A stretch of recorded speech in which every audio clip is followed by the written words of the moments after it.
Alors, je vais vous parler très très rapidement de nos convictions finalement, puis la vision qu'on a à Tecna. Ça se résume pas mal dans cette courbe, le fait que ces dernières années, finalement, on a un accroissement fort des technologies depuis 10 ans et on ne ressent pas la création de valeur associée. C'est-à-dire on a des technologies qui augmentent de plus en plus, mais finalement, on a du mal à générer de la valeur de ces technologies. Et donc, notre vision, c'est que la technologie, aujourd'hui, ça ne suffit pas à créer de la valeur en entreprise. Donc, on a une mission qui va se décliner comme ça, qui est nous améliorons vos performances numériques par une culture centrée sur l'humain. Alors, ça fait très buzzword. Tout le monde utilise aujourd'hui culture centrée sur l'humain, mais on reviendra en fin de présentation sur qu'est-ce qu'on veut dire au travers de cette phrase qui peut sembler un peu bateau.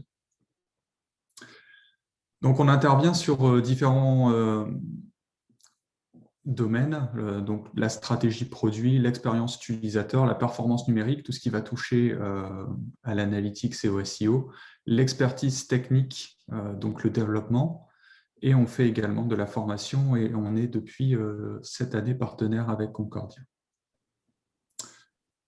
Et aujourd'hui, on va être ensemble pour un sujet sur le SXO. Pour ceux qui se sont inscrits, demain, on parlera de Google Analytics 4 et de ce que cette nouvelle approche de Google Analytics va changer pour mieux comprendre les parcours utilisateurs. Et après-demain, on parlera de deux gros buzzwords aussi, data-driven et user-centric. Comment ne pas choisir entre les deux. N'hésitez pas à poser vos questions dans le chat au fur et à mesure et on reviendra sur tout ça à la fin de la présentation. Donc, pendant les 30 prochaines minutes, on va vous parler de SXO et surtout de comment optimiser la navigation pour l'utilisateur et le SEO. Alors, le SXO, c'est quoi? Et donc, du coup, le SXO, je pense que c'est un terme qui commence à être un mainstream et qu'on entend un peu partout. En gros, c'est l'alliance entre deux corps de métier, donc deux expertises, qui sont l'expérience utilisateur, donc les UX, et le SEO, donc le référencement naturel.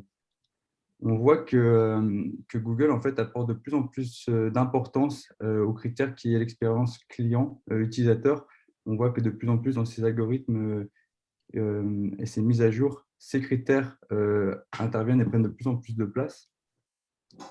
Donc pour ça, en fait, je vous ai mis une petite frise chronologique qui vous montre un peu les mises à jour depuis 2013 jusqu'à aujourd'hui. Donc on voit que au plus on avance dans le temps, plus l'UX devient important. Donc ça a commencé avec la mise à jour qui s'appelait Hummingbird, où on voit que Google a commencé à faire des liens sémantiques entre les associations de mots-clés et les pages que les résultats de recherche renvoient. Donc il fallait plus seulement optimiser une page pour un mot-clé, mais aussi pour ce que l'utilisateur recherche derrière ce mot-clé. Ça a été renforcé par l'algorithme la mise à jour algorithmique qui était très connue, qui s'appelle RankBrain, où là, en fait, on a commencé à instaurer la notion d'intention de recherche. Donc, on va y revenir plus tard dans la presse, mais c'est vraiment en fait la pierre angulaire de Google, c'est vraiment savoir ce que l'internaute recherche lorsqu'il tape quelque chose dans Google.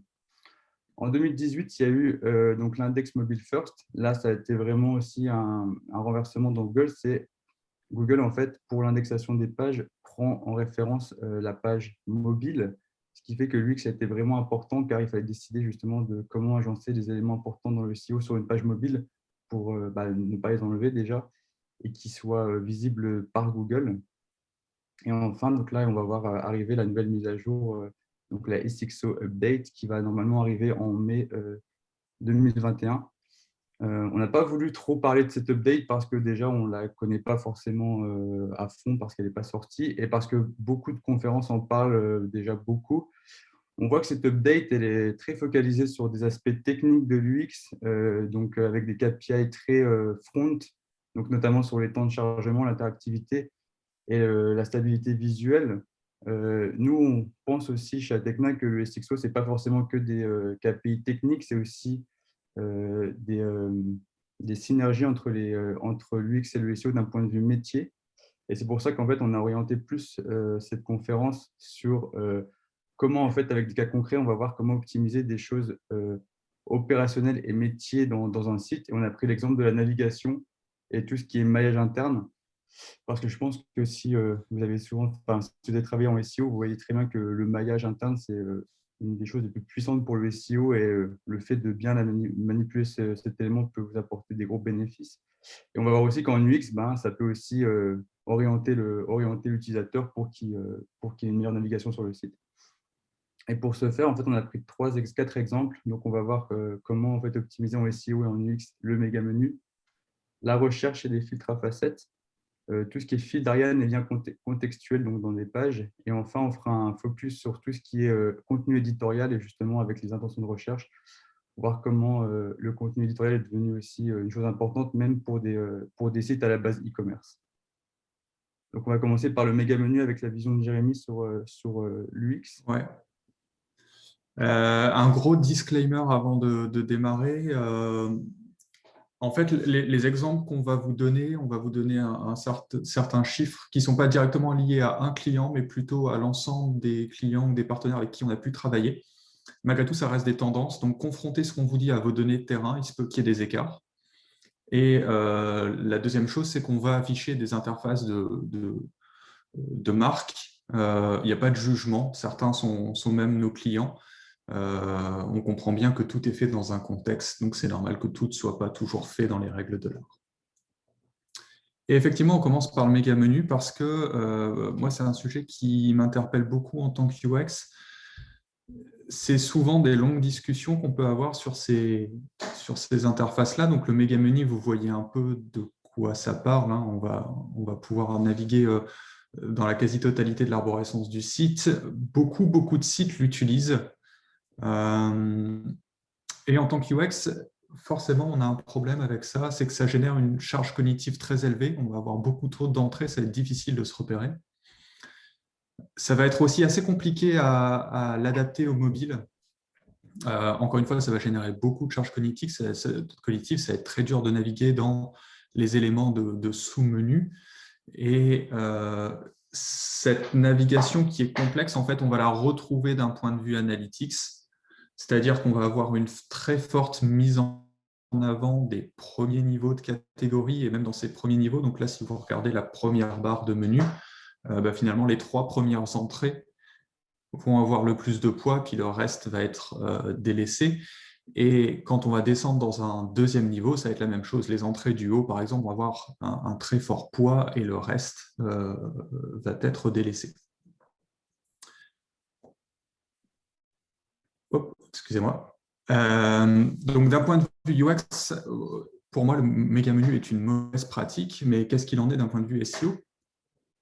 D'un point de vue SEO, je vais rejoindre un peu l'avis des UX et de Jérémy. En fait, pour moi, c'est vraiment pas une bonne pratique dans le sens où l'accès en fait aux sous-catégories, donc les pages profondes de l'arborescence, va entre guillemets ouvrir les silos sémantiques des catégories sur tout le site.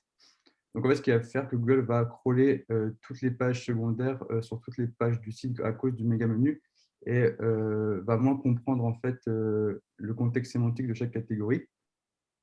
Et le deuxième point, en fait, ça va être la dilution du link juice. Donc, le link juice, en fait, c'est la puissance d'une page qui est transmise par ces liens. Par exemple, vous arrivez sur la home page et si Google est confronté à 2000 liens, ben, ça va être diffusé par ces 2000 liens. Alors, il faut par contre pondérer ce que je dis en le sens où, par contre, Google va avoir une pondération de puissance de lien en fonction de l'emplacement du lien. Donc, le méga menu et les liens du menu vont être un peu moins puissants, par exemple, que des liens contextuels, mais quand même, le fait d'ouvrir et de donner beaucoup de portes à Google va quand même le diluer. Du coup, pour conclure là-dessus, je vais juste montrer une vidéo juste avant qui est un bon exemple. En fait, c'est par exemple sur le site de la Redoute où le site propose les liens de niveau 1, donc en dur dans le menu. Et après, en fait, les liens de niveau 2, 3, etc. vont être générés à la volée pendant en fait, la navigation de l'utilisateur sur le menu. Ce qui fait que d'un point de vue SEO, il n'y aura que les liens de niveau 1 qui vont être disponibles dans le menu. Les autres seront générés, je pense, en Ajax ou enfin, en JavaScript. Et d'un point de vue UX, en fait, l'utilisateur n'aura pas accès à toutes les entrées d'un coup, mais aura accès aux entrées qu'il a choisies en fonction de sa navigation. Donc ça peut être une bonne pratique pour marier l'UX et le SEO dans une démarche SEO. Donc, pour conclure, en fait, au niveau du méga menu, je pense qu'on est raccord avec les UX et les SEO. En gros, les humains et les robots aiment la simplicité et le fait de ne pas tout montrer d'un site, mais d'y aller progressivement en ne montrant que les catégories de niveau 1 dans un premier temps, euh, est une bonne pratique. Donc, même si on a un grand catalogue, il y a d'autres solutions. Donc, on a vu comme par exemple sur le site de la Redoute, mais il faut éviter en fait d'ouvrir toutes les catégories et toutes les sous-catégories directement dans le méga menu. Alors, vous l'avez peut-être vu sur le slide sur lequel on est passé rapidement avec les différents chiffres, mais on va avoir un fort pourcentage de la navigation qui va passer généralement par la recherche. Fait que pour nous, c'était intéressant qu'on en parle un petit peu. Forcément, d'un point de vue UX, c'est extrêmement intéressant. La recherche, ça va permettre d'amener de la suggestion de mots-clés, ça va permettre d'amener tout un tas de filtres qui va aider l'utilisateur finalement à découper ce qu'il cherche, puis trouver le bon produit ou le bon article. Donc, bien sûr, d'un point de vue UX, puis ça se traduit forcément en chiffres, la recherche et les filtres à facettes sont des bonnes pratiques. Maintenant, encore une fois, qu'est-ce qu'il en est du SEO? Donc moi, je vais diviser cette partie en deux. J'ai déjà parlé des filtres à facettes qui, pour moi, peuvent être vraiment stratégiques pour un e-commerce qui propose pas mal de déclinaisons de produits, notamment donc tout ce qui est couleurs, marques, etc. Donc, il y a vraiment un enjeu d'indexation et de blocage des filtres. Je pense qu'il est intéressant déjà de bloquer tous les filtres qui n'ont pas d'intérêt SEO, donc tout ce qui est prix, etc., les offres en solde, etc. Par contre, il va y avoir un intérêt d'indexer, si c'est possible techniquement, tous les filtres qui sont stratégiques pour le SEO. Et je pense notamment aux attributs qui peuvent permettre de créer des pages pour se positionner sur de la longue traîne. Donc, comme je disais, tout ce qui est couleur, marque ou autres attributs en fonction des spécificités de vos produits. Pourquoi? Parce que déjà, en fait, ça va donc créer des catégories, des sous-catégories, et ça va permettre en fait l'enrichissement sémantique de la catégorie, où on va créer en fait plein de sous-catégories qui sont en rapport avec le produit principal. Donc là, on prend par exemple l'exemple de dessert où il y a la peinture. Le fait de créer plein de catégories, donc avec des attributs, va aussi pousser la catégorie principale sur le gros mot-clé. Donc, deux atouts, le positionnement sur de la longue traîne et l'enrichissement sémantique qui va aider la page catégorie à se positionner sur le mot-clé le plus stratégique. Et comme je disais, en fait, il faut éviter d'indexer par contre les autres pages pour éviter que Google crawl des pages qui ne sont pas intéressantes pour le SEO parce qu'elles sont dupliquées, elles sont juste triées dans un autre ordre. Concernant les résultats de recherche, donc, je pense que s'il y a des SEO ici, la recommandation de base, en fait, c'est de les bloquer parce que c'est l'utilisateur qui va écrire le mot-clé qui est recherché dans la barre de recherche et ça peut en fait induire à ça peut créer des pages qui ne sont pas voulues sur le site parce qu'on ne veut pas que, par exemple, une page s'indexe avec un mot-clé un peu bizarre ou avec une faute d'orthographe, par exemple. Le seul point où on peut indexer les pages de résultats de recherche, c'est si seulement il y a un garde-fou en fait avant où on contrôle en fait ce que les gens tapent dans la barre de recherche. Et si c'est intéressant pour le SEO, donc avec une détection de mots-clés intéressants, on peut l'indexer. Mais c'est un cas très rare et c'est très complexe à mettre en place. Donc, pour le SEO, c'est mieux de bloquer les résultats de recherche. Il y a un exemple hybride qu'on a vu avec Jérémy sur Best Buy, en fait, pour éviter potentiellement de générer des pages, par exemple, des pages de résultats de recherche qui correspondent à des catégories. En fait, c'est de créer en fait, une règle de gestion dans le moteur de recherche où lorsqu'on tape, par exemple, là, c'était le cas de télévision. Si on tape télévision sur le moteur de recherche de Best Buy, en fait, il va détecter que la catégorie existe et il va renvoyer en fait l'utilisateur sur la page catégorie, donc, qui est déjà optimisée pour l'UX et le SEO, donc avec les pages guides, la descente de produits, etc. Ce qui fait qu'on ne génère pas une page qui peut potentiellement être un peu dupliquée par rapport à la page catégorie, vu que ça va être le même produit. Et en plus, on le renvoie sur une page qui est suroptimisée sur les deux aspects. Donc ça peut être un bon compromis en SXO pour le moteur de recherche interne. Et d'un point de vue utilisateur, ce qui est intéressant sur cette page, c'est qu'on va trouver aussi tout un tas de guides d'achat ou d'articles d'aide à la vente qui vont avoir un intérêt pour l'utilisateur. Puis ça, on va en reparler dans la partie contenu éditorial. On passe ensuite sur le fil d'Ariane et les liens contextuels. On continue dans la navigation. Pareil, en tant que UX, comme le méga menu, le fil d'Ariane, c'est un sujet qui revient souvent. Moi, c'est un sujet que j'apprécie pas particulièrement parce que ça va générer parfois des incohérences de navigation. C'est-à-dire votre fil d'Ariane, puis ça, Mathieu le confirmera après, mais il va être basé sur votre nomenclature de produits ou votre nomenclature d'articles. C'est-à-dire qu'il est statique, il ne calque pas votre navigation. Là, dans l'exemple de Lolé, si j'arrive dans les leggings par les soldes ou par femme bas leggings, ça va être la même chose. Mon fil d'Ariane va tout le temps me donner femme bas leggings parce que c'est la nomenclature produit.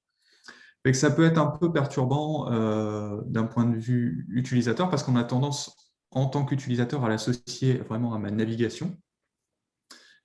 Et puis, on va se confronter à d'autres problèmes avec ce fil d'Ariane, c'est que ça va devenir parfois compliqué à gérer en mobile, ça peut devenir compliqué à afficher aussi dans le cas de catégories qui sont assez longues ou de caractéristiques de catégories qui vont être longues en termes de nombre de lettres. Et puis, encore une fois, dans l'analytique, c'est des éléments qu'on voit très, très peu cliquer. Finalement, les gens ne l'utilisent pas.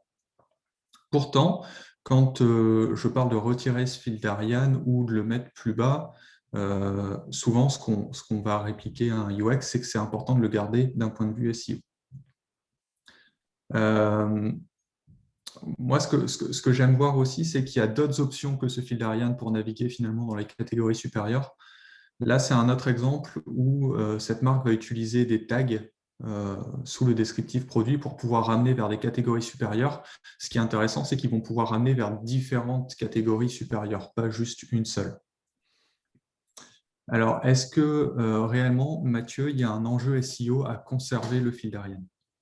Ouais. Du coup, le problème que tu soulevais en UX, c'est nous, en général, qui l'imposons. En gros, nous, on valide le fil d'Ariane dans 90% des cas parce que en fait, c'est la base du maillage interne dans une catégorie.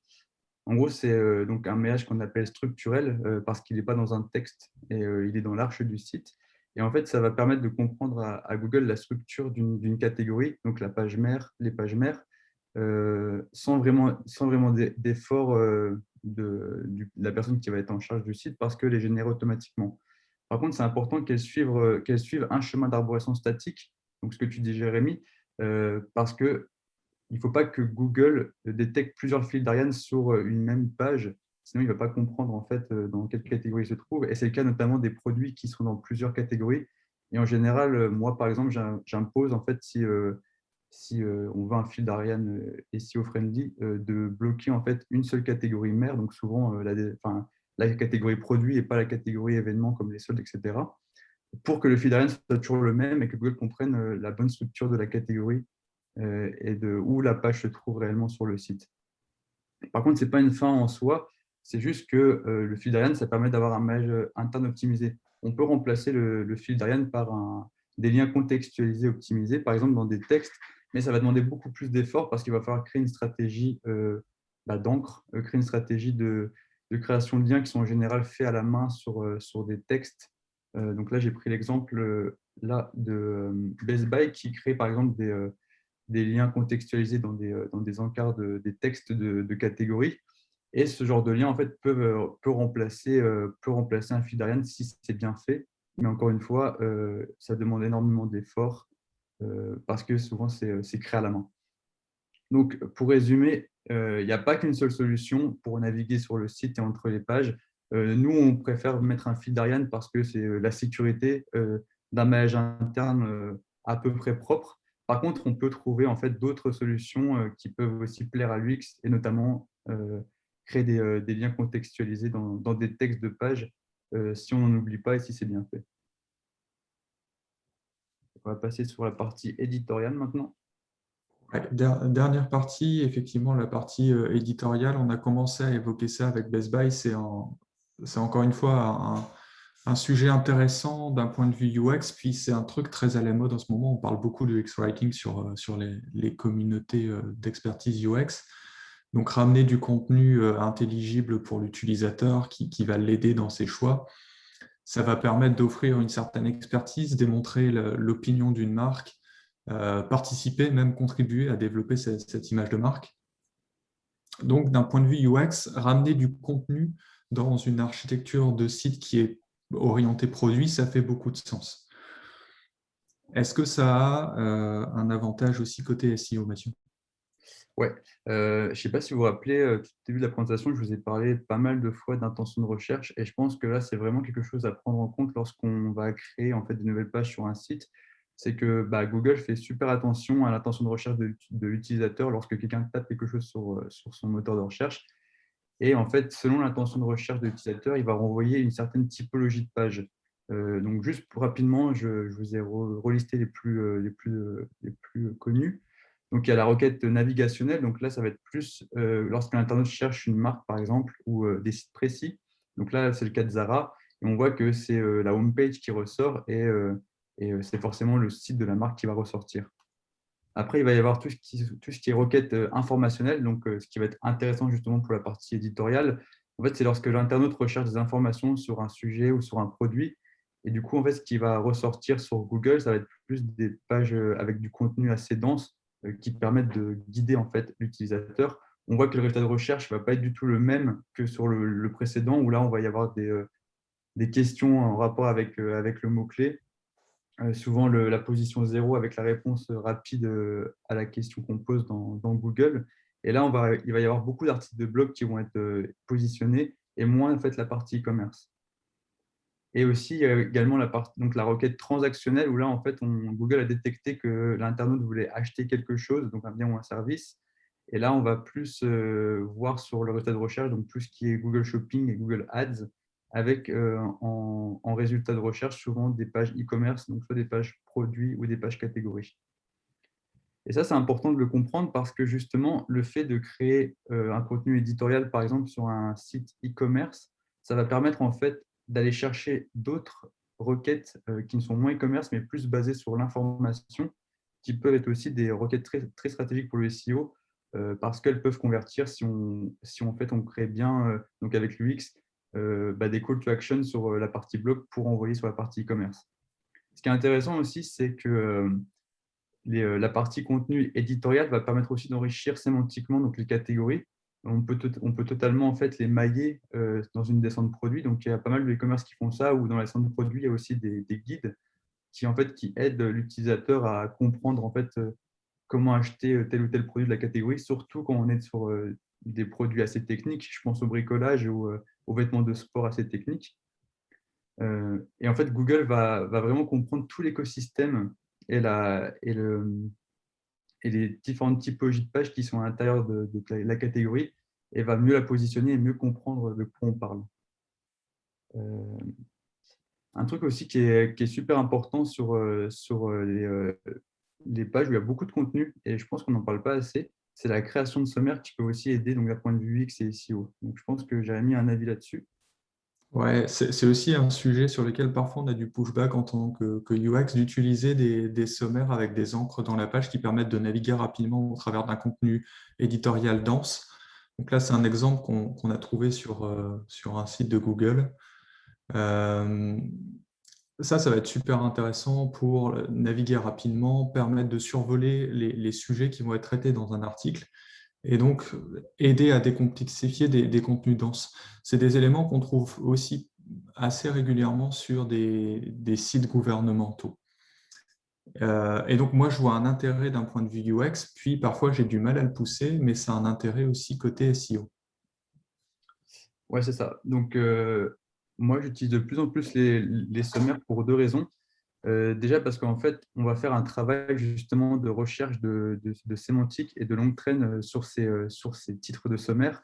Donc en fait, on va faire une recherche pour voir quelles questions, par exemple, sont associées à un mot-clé et on va les mettre en titre, donc potentiellement en H2 dans les sous-paragraphes de la catégorie qu'on va baliser en fait avec des encres et qu'on va afficher dans le sommaire.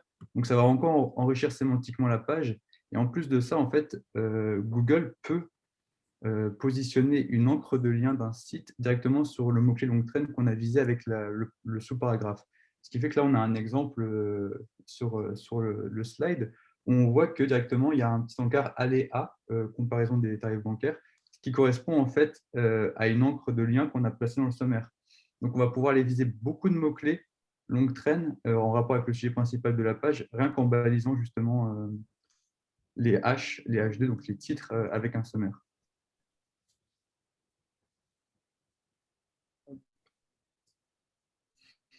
Donc, pour conclure sur la partie éditoriale, on se rend compte qu'il est vital maintenant en fait, d'enrichir les contenus et de créer des contenus différents selon l'intention de recherche de l'utilisateur pour aller justement chercher différents mots-clés qui vont ramener différents types d'utilisateurs qui sont potentiellement des acheteurs potentiels de vos biens ou de vos services. Comment en mixant en fait, donc, toute la partie e-commerce avec la partie éditoriale d'un site. Donc là, je vous ai aussi montré un exemple de résultats de recherche où on voit qu'en tapant donc, un mot-clé plus de type transactionnel, donc là c'était peinture aquarelle, on remarque que Google peut vous renvoyer en fait, directement sur des questions, d'où l'importance en fait, de mixer justement et d'être présent sur tous ces mots-clés. Du coup, pour conclure sur le sujet du SXO, on remarque donc, du coup, que l'UX est de plus en plus important en SEO. Pourquoi? Parce que Google prend de plus en plus à cœur le fait que l'utilisateur ait une bonne expérience sur le site. Donc, le site ne soit pas trop lent, que le site soit intéressant, que la personne ne sorte pas du site directement parce qu'il n'a pas trouvé ce qu'il voulait. Donc, c'est vraiment important de faire un effort, de travailler avec un UX pour avoir la meilleure en fait, des présentations du site et la meilleure navigation de l'utilisateur. Mais le SEO est également important pour l'UX parce que en fait, l'expérience utilisateur, elle commence dans les moteurs de recherche. C'est rare qu'une personne tape directement le nom du site sur la barre de recherche de son navigateur. Et souvent, en fait, ça commence par Google. Donc, il est important d'avoir les bons mots-clés qui renvoient à la bonne page pour que l'utilisateur soit satisfait. Je ne sais pas si tu voulais dire un mot là-dessus, Jérémy. Non, c'est effectivement. En fait, ce qui est intéressant pour moi de travailler avec Mathieu, c'est que le fait de travailler avec un SEO, avec quelqu'un qui travaille en SEO, ça va me donner des clés, des pistes pour pouvoir répondre à des questions qu'on se pose depuis longtemps sur le méga menu, le fil d'Ariane et tous ces types de sujets de navigation sur lesquels, oui, on a des points sur comment l'utilisateur va naviguer dans un site, mais ça reste important, effectivement, comme le disait Mathieu, de penser aussi à comment l'utilisateur va accéder à votre site avant d'être dessus, comment est-ce qu'il va accéder à votre contenu avant d'être sur votre site plutôt. Et effectivement, ça passe par Google, et donc optimiser le SEO, c'est finalement optimiser la capacité qu'a un utilisateur à découvrir votre contenu. Et quand je parlais de la mission d'Atecna, où finalement on améliore vos performances SEO par une culture centrée sur l'humain, c'est exactement ça, c'est le fait que en gardant l'utilisateur au centre de la discussion, en étant un peu plus inclusif d'un point de vue par exemple UX sur la conception des sites, c'est-à-dire en ramenant des personnes du SEO dans les conceptions de sites, on va pouvoir finalement générer des façons de naviguer qui sont beaucoup plus pertinentes à la fois d'un point de vue utilisateur et d'un point de vue SEO aussi. Et ça, finalement, ça passe juste par le fait de se parler dans les différents métiers et être un peu plus pédagogue entre les différentes verticales SEO et UX. Et finalement, le point de ce petit webinaire ce matin, c'est juste de dire ça, puis de faire un peu d'éducation sur ça, le UX, le SEO ensemble, ce que ça donne. Et ça, on a la conviction que ça va nous permettre d'atteindre de meilleures performances. Merci à tous pour votre attention. On a quelques questions. On a une question là, je crois, qui va être pour toi, Mathieu. Si vous en avez d'autres, n'hésitez pas à les poser dans le chat. Et donc, on a une personne, Mathieu, qui nous demande sur la partie méga menu, est-ce que c'est le lien des items qui influence le SEO ou seulement ce qui est sur la page? C'est-à-dire, est-ce que c'est ton contenu de page ou vraiment le nom de ton entrée dans le menu? Mais donc, ouais. En gros, il demande si l'encre de lien qui est dans le méga menu peut impacter le SEO, c'est ça? C'est ça. Ok. Oui. Donc, en gros, c'est ce que je disais aussi, c'est que le fait de quand Google crawl, et encore une fois, il faut bien comprendre que le méga menu a moins de puissance que, donc le lien qui est dans un méga menu a moins de puissance que le lien qui va être dans une page, la partie contenu, en fait, la partie contextualisée. Comme on a vu, les encres de liens contextualisés auront plus de poids, mais quand même, le fait en fait que Google crawl des encres avec plein de mots-clés qui sont sémantiquement différents peut impacter, encore une fois, il faut le prendre avec des pincettes, ça ne va pas non plus casser complètement votre SEO, mais ça peut impacter votre SEO si Google voit plein d'encres différentes de plein de sujets différents. Donc oui, ça peut, c'est pas top, quoi. Ok. On a tenu le challenge de faire ça en 30 minutes. C'était pas simple. C'est un sujet qui reste dense. Si vous avez des questions, n'hésitez pas à nous contacter. Plaisir de creuser ces points-là avec vous. Et puis, pour aujourd'hui, on vous dit merci beaucoup et on vous retrouve pour certains demain sur le sujet Google Analytics 4. Merci Mathieu. Merci Jérémy. Merci à tous. Au Bonne revoir. journée.